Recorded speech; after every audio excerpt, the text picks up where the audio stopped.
여러분, 혹시 이런 생각 한 번쯤 해보신 적 있으신가요? 과일을 먹을 때 우리가 당연하게 하고 있는 행동 하나가 사실은 몸에 손해일 수도 있다면 어떨까요? 특히 사과를 드실 때 껍질을 정성껏 깎아내는 그 습관, 정말 좋은 선택일까요? 아니면 오히려 가장 중요한 부분을 스스로 버리고 있는 걸까요? 오늘 이야기를 끝까지 들으시면 아마 다음번에 사과를 손에 들었을 때 잠깐 멈추시게 될 겁니다.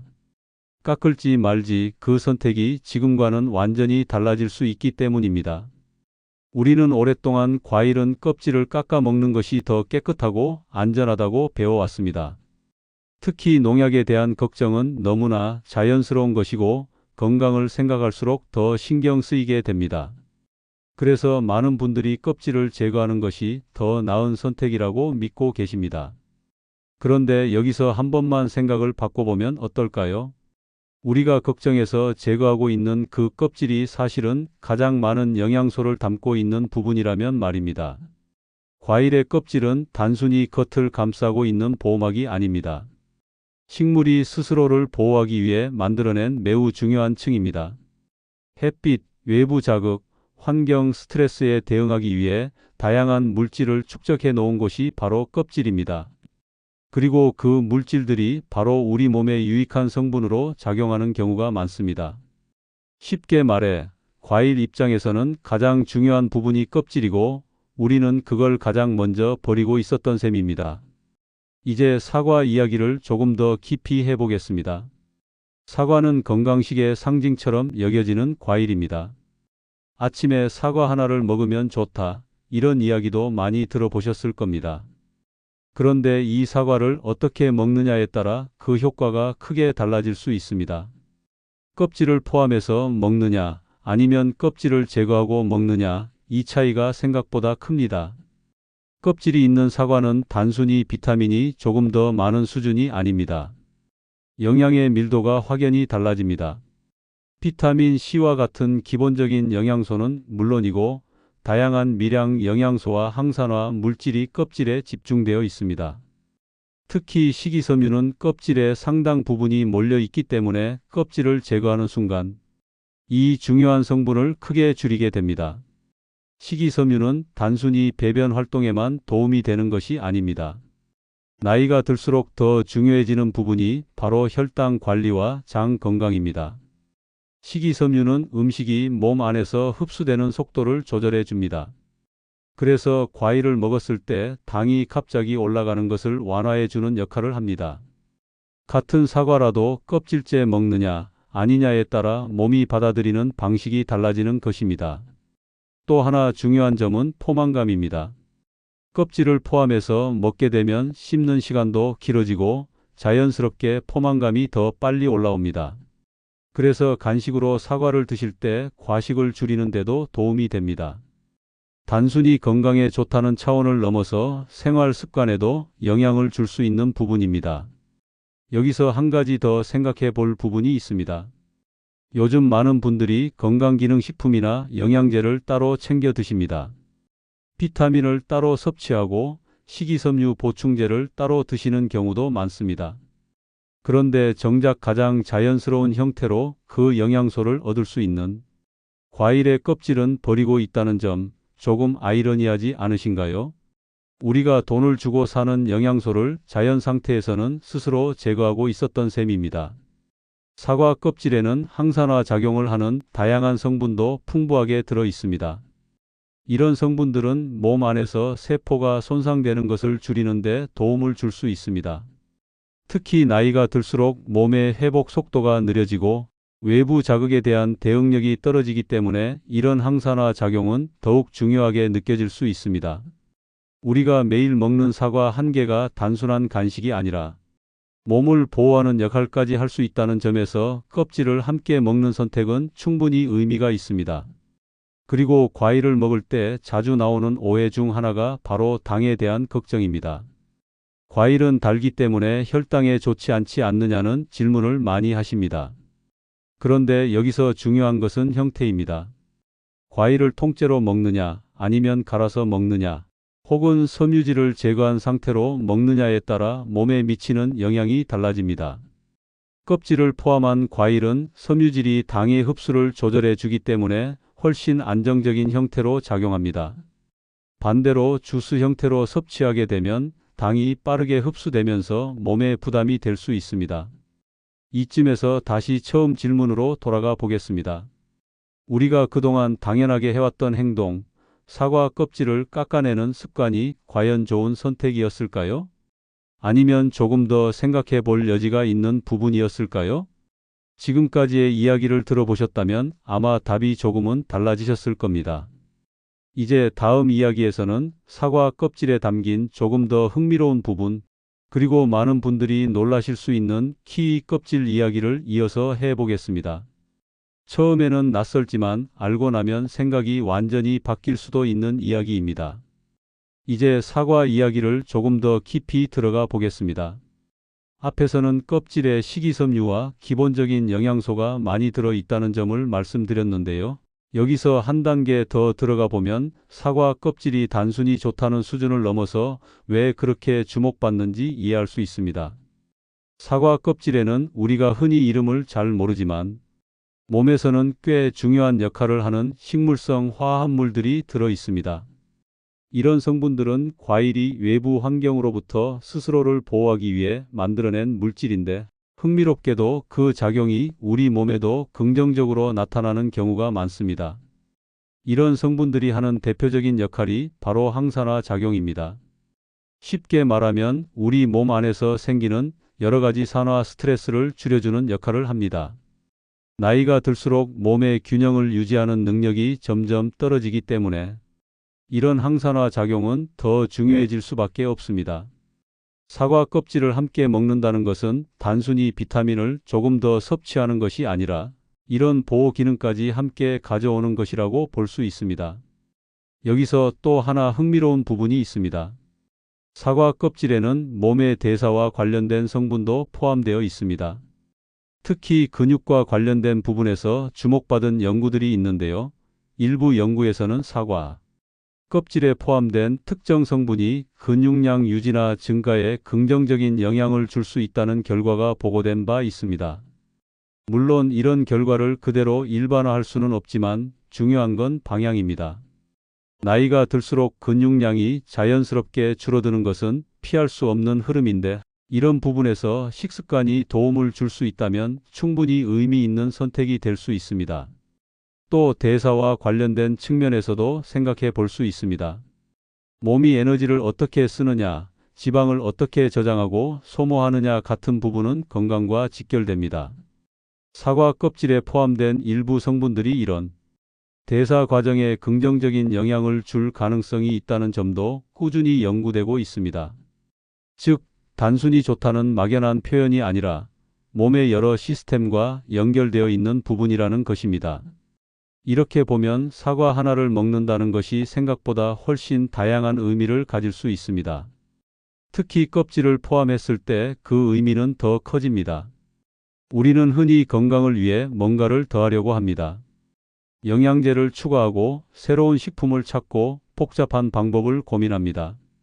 그런데 이미 우리가 먹고 있는 음식 안에 그런 요소가 충분히 들어 있었다면, 그리고 그걸 그냥 버리고 있었다면 이건 조금 다른 이야기로 느껴지지 않으신가요? 이쯤에서 자연스럽게 다음 질문이 떠오릅니다. 그렇다면 사과 말고 다른 과일도 같은 원리가 적용될 수 있을까? 그리고 그 중에서도 가장 의외의 과일이 바로 키위입니다. 키위는 많은 분들이 껍질을 벗겨 먹는 것이 너무나 당연한 과일입니다. 껍질이 거칠고 털이 있는 느낌 때문에 입에 넣는 것 자체가 어색하게 느껴지기도 합니다. 그런데 이 부분이 바로 우리가 다시 생각해 볼 지점입니다. 키위 껍질은 단순히 먹기 불편한 부분이 아니라 영양이 집중된 층이기도 합니다. 키위 자체가 영양 밀도가 높은 과일이라는 점은 이미 잘 알려져 있습니다. 작은 크기에 비해 비타민 C 함량이 매우 높고 다양한 미량 영양소도 함께 들어 있습니다. 그런데 껍질까지 포함해서 먹게 되면 이 영양 구성이 한 단계 더 올라갑니다. 식이섬유의 양이 눈에 띄게 증가하고 일부 비타민과 항산화 성분도 더 많이 섭취할 수 있게 됩니다. 특히 장 건강과 관련해서는 이 차이가 더 크게 느껴질 수 있습니다. 키위에는 원래도 소화를 돕는 효소가 들어있는데 여기에 식이섬유까지 더해지면 장의 움직임을 더 원활하게 만드는 데 도움이 될 수 있습니다. 나이가 들수록 소화 기능이나 배변 활동에서 불편함을 느끼는 경우가 많아지는데 이런 부분에서 자연스럽게 도움을 줄 수 있는 식품이라는 점은 충분히 주목할 만합니다. 물론 여기서 중요한 건 현실적인 접근입니다. 갑자기 아무 준비 없이 키위를 껍질째 먹는 것이 부담스러울 수 있습니다. 식감이 익숙하지 않을 수도 있고 처음에는 거부감이 드는 것도 당연합니다. 그래서 방법이 필요합니다. 가장 쉬운 방법은 껍질이 부드러운 품종부터 시작하는 것입니다. 요즘은 골드, 루비레드 키위같이 털이 거의 없고 얇은 껍질을 가진 키위들도 많기 때문에 그런 종류를 선택하면 훨씬 수월합니다. 또 하나의 방법은 먹는 방식을 조금 바꾸는 것입니다. 얇게 썰어서 다른 음식과 함께 먹거나 요거트나 샐러드에 곁들이는 방식으로 시작하면 부담이 줄어듭니다. 중요한 것은 완벽하게 바꾸는 것이 아니라 조금씩 익숙해지는 과정입니다. 처음에는 어색하지만 몇 번 반복하면 생각보다 자연스럽게 받아들여지는 경우가 많습니다. 여기까지 들으셨다면 아마 이런 생각이 드실 수도 있습니다. 그렇다면 포도는 어떨까? 포도는 껍질도 있고 씨도 있는데 이것도 같은 기준으로 볼 수 있을까 하는 질문입니다. 다음 이야기에서는 바로 그 포도에 대해 이어서 말씀드리겠습니다. 생각보다 많은 분들이 놓치고 있는 부분이기 때문에 이어서 들으시면 훨씬 더 명확해지실 겁니다. 이제 포도 이야기로 넘어가 보겠습니다. 포도는 아마 대부분의 분들이 아주 익숙하게 드시는 과일일 겁니다. 그런데 드시는 방식은 조금씩 다를 수 있습니다. 껍질을 그대로 드시는 분도 계시고 껍질을 벗겨 드시는 분도 계시고 씨를 빼고 드시는 분도 계십니다. 특히 씨가 있는 포도는 먹기 번거롭다는 이유로 자연스럽게 제거하는 경우가 많습니다. 그런데 여기서 한번 다시 생각해 볼 필요가 있습니다. 우리가 먹기 불편하다는 이유로 버리고 있는 그 부분이 사실은 가장 중요한 영양을 담고 있는 부분이라면 어떨까요? 포도의 껍질은 단순히 질긴 겉부분이 아닙니다. 이 껍질 안에는 다양한 항산화 물질이 집중되어 있습니다. 특히 색이 진한 포도일수록 이런 성분이 더 풍부하게 들어있는 경우가 많습니다. 우리가 포도의 색을 보고 느끼는 그 짙은 보라색이나 붉은색은 단순한 색이 아니라 여러 가지 생리활성 물질이 모여 만들어낸 결과입니다. 그리고 그 물질들이 바로 우리 몸에서도 중요한 역할을 할 수 있습니다. 대표적으로 알려진 성분 중 하나가 바로 폴리페놀 계열입니다. 이름은 조금 어렵게 느껴질 수 있지만 쉽게 말하면 몸 안에서 산화 과정을 줄여주는 역할을 하는 물질입니다. 나이가 들수록 몸 안에서는 자연스럽게 산화가 진행되고 이 과정이 쌓이면서 다양한 변화가 나타나게 됩니다. 그래서 이런 항산화 작용을 하는 성분들은 꾸준히 관심을 받아왔습니다. 포도 껍질에는 이런 성분들이 비교적 풍부하게 들어있기 때문에 껍질을 함께 섭취하는 것이 의미가 있습니다. 또 하나 많이 들어보셨을 수 있는 성분이 있습니다. 바로 레스베라트롤이라는 물질입니다. 이 성분은 특히 포도 껍질에 많이 들어있는 것으로 알려져 있습니다. 과거에는 이 성분이 노화와 관련된 부분에서 긍정적인 역할을 할 수 있다는 연구들이 주목을 받으면서 많은 관심을 끌기도 했습니다. 물론 실제 사람에게서 얼마나 큰 효과가 있는지는 여전히 다양한 연구가 진행 중이지만 중요한 점은 이 성분이 껍질에 집중되어 있다는 사실입니다. 이 말은 다시 말하면 껍질을 제거하고 먹는 순간 이런 성분을 상당 부분 놓치게 된다는 뜻이기도 합니다. 우리가 흔히 건강을 위해 따로 섭취하려고 하는 물질들이 사실은 자연 상태의 과일 안에 이미 들어 있었던 것입니다. 특히 포도의 경우에는 껍질뿐만 아니라 씨에도 이런 성분들이 포함되어 있습니다. 그래서 가능하다면 씨까지 함께 섭취하는 것이 더 많은 영양을 얻는 방법이 될 수 있습니다. 물론 현실적인 부분도 고려해야 합니다. 씨가 있는 포도를 씹는 것이 불편하거나 소화가 잘 되지 않는 분들도 계실 수 있습니다. 이런 경우에는 무리해서 모두 함께 드시기보다는 본인에게 맞는 방식으로 조절하는 것이 중요합니다. 중요한 것은 완벽하게 다 먹느냐의 문제가 아니라 우리가 무엇을 놓치고 있었는지를 인식하는 것입니다. 포도 껍질의 또 다른 장점은 식이섬유입니다. 사과와 마찬가지로 껍질 부분에는 식이섬유가 포함되어 있어서 장 건강에도 긍정적인 영향을 줄 수 있습니다. 특히 포도는 간식처럼 자주 손이 가는 과일이기 때문에 이런 작은 차이가 쌓이면 생각보다 큰 차이를 만들 수 있습니다. 여기까지 이야기를 정리해보면 공통점이 하나 보입니다. 사과, 키위, 포도 모두 껍질에 중요한 영양이 집중되어 있다는 점입니다. 그리고 우리가 그동안 해왔던 습관은 그 부분을 자연스럽게 제거하는 방향이었습니다. 이 지점에서 한 번 더 생각해 볼 수 있습니다. 건강을 위해 무언가를 더하기 전에 이미 가지고 있는 것을 제대로 활용하는 것이 먼저일 수도 있다는 점입니다. 그리고 여기서 중요한 연결고리가 하나 더 있습니다. 바로 형태입니다. 같은 과일이라도 어떻게 먹느냐에 따라 몸에 미치는 영향이 달라지게 되는데요. 껍질을 포함해서 먹는 것과 껍질을 제거하고 먹는 것, 그리고 갈아서 주스로 먹는 것 사이에는 분명한 차이가 있습니다. 특히 식이섬유가 유지되느냐 아니냐가 중요한 기준이 됩니다. 껍질을 포함한 원형 그대로의 과일은 당이 천천히 흡수되게 하고 포만감을 높이며 장 건강에도 도움을 줄 수 있습니다. 반면에 주스 형태로 섭취하게 되면 이런 장점들이 대부분 사라지게 됩니다. 과일을 어떤 형태로 먹느냐가 가장 중요하다는 의미죠. 이제 여기까지 들으셨다면 자연스럽게 마지막 질문이 남습니다. 그렇다면 껍질을 먹는 것이 좋은 건 알겠는데 정말 안전한가 하는 부분입니다. 특히 농약에 대한 걱정은 여전히 남아 있을 수 있습니다. 아무리 영양이 좋아도 안전이 보장되지 않는다면 선택하기 어렵기 때문입니다. 그래서 다음 마지막 이야기에서는 바로 이 부분, 농약에 대한 오해와 실제 상황, 그리고 가장 현실적으로 적용할 수 있는 세척 방법까지 차근차근 정리해 드리겠습니다.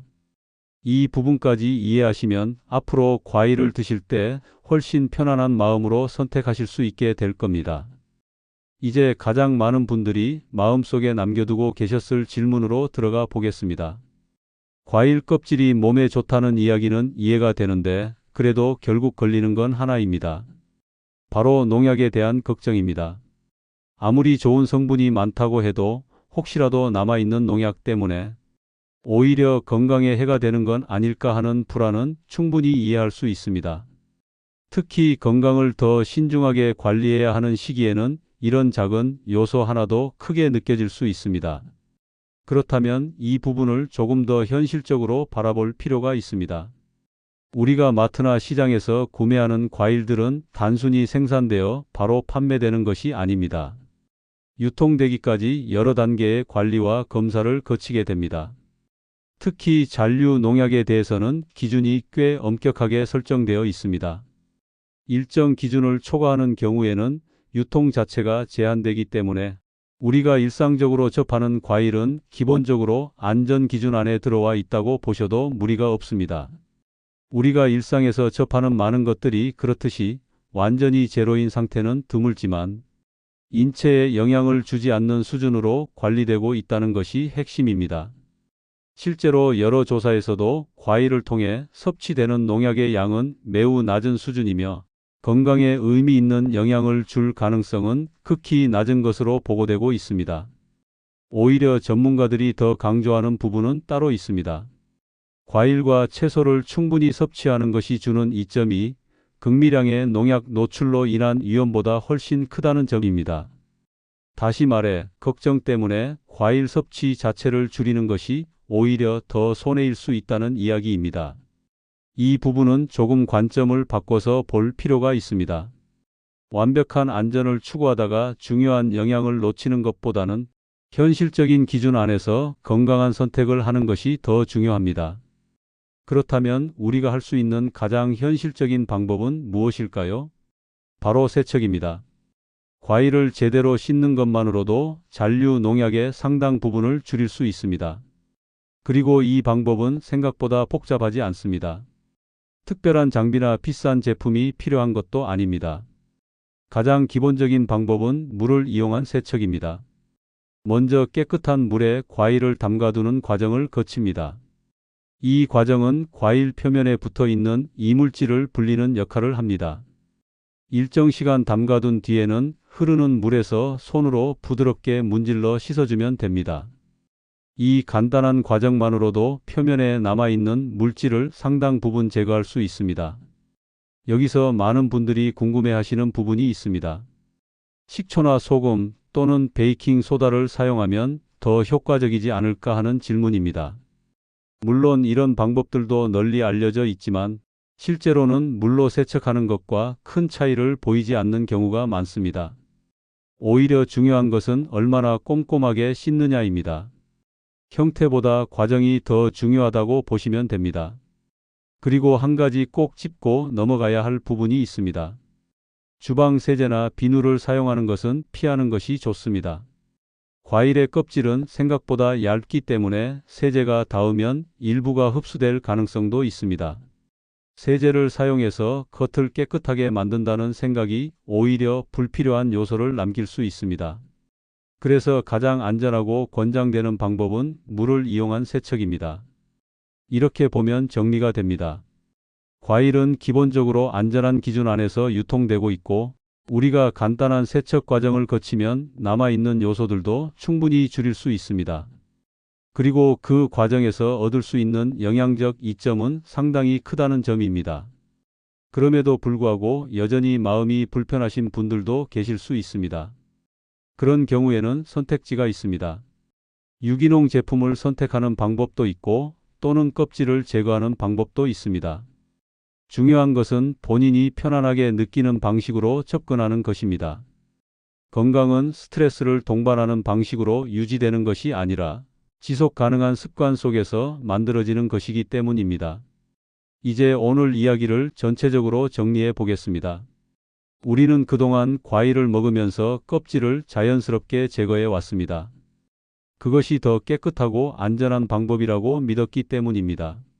하지만 조금만 시선을 바꿔보면 그 껍질 안에는 식이섬유와 비타민, 미네랄, 그리고 다양한 항산화 물질이 풍부하게 들어있다는 사실을 알 수 있습니다.